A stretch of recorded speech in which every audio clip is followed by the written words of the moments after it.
They laughed when she stumbled in the mud, not knowing the ground they mocked her on was the same soil she once bled for.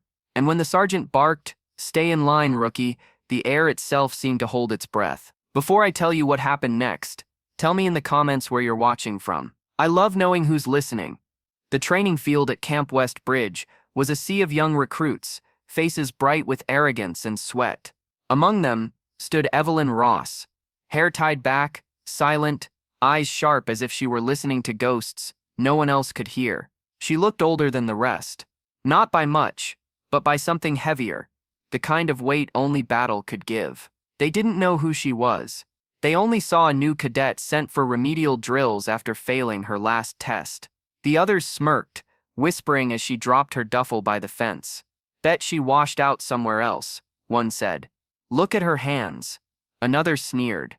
"No way she's handled a rifle recently." The instructor, Sergeant Miller, strode past her, his voice thunderous. "You're with Bravo team. Move faster, cadet." She obeyed, quiet, precise. Every motion was calculated, every step exact. But when one of the recruits shoved her during the obstacle run, she didn't flinch.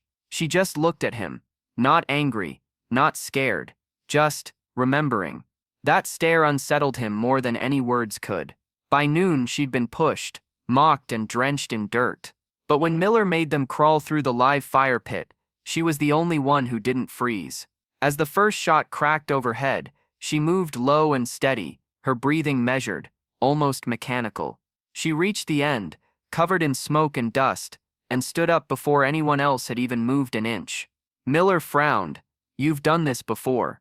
She didn't answer, just looked past him, toward the flag fluttering at half-mast.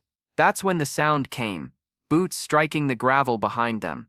The recruits turned as a group of Marines crossed the yard, led by a man with a scar over his brow and medals glinting beneath his jacket. The field fell silent. He walked straight to Sergeant Miller. "Where's the cadet named Evelyn Ross?" Miller blinked. "Right there, sir. She's new here." The Marine turned, and for a long suspended second, the air felt charged, like thunder waiting to fall. His gaze met hers. Then he said the words that froze everyone in place. "Iron Ghost, stand by." Miller's voice cracked. "Wait, what did you just call her?" The Marine's eyes didn't leave Evelyn. "That's her call sign. From the 9th Recon Unit." Gasps rippled through the recruits. One even whispered, "The Iron Ghost? That was her?" Because every Marine knew the story. The lone operator who'd pulled 6 wounded men out under enemy fire in Helmand, moving through smoke like she was invisible. No one ever knew her name. Until now, Evelyn didn't speak. She just stood at attention, eyes wet with something she hadn't let herself feel in years. The Marine stepped forward. His tone soft now. "They told us you didn't make it," he said. "I didn't," she whispered.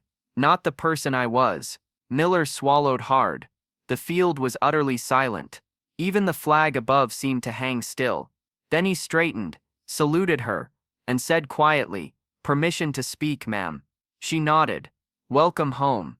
That day, every recruit on that field learned something they'd never forget, that the quietest person often carries the loudest past, and that respect isn't given, it's earned, one scar at a time. She walked past them, not proud, not vengeful, just peaceful. And for the first time, they all stood at attention. Not because they had to, but because they wanted to. Because courage doesn't shout, it remembers.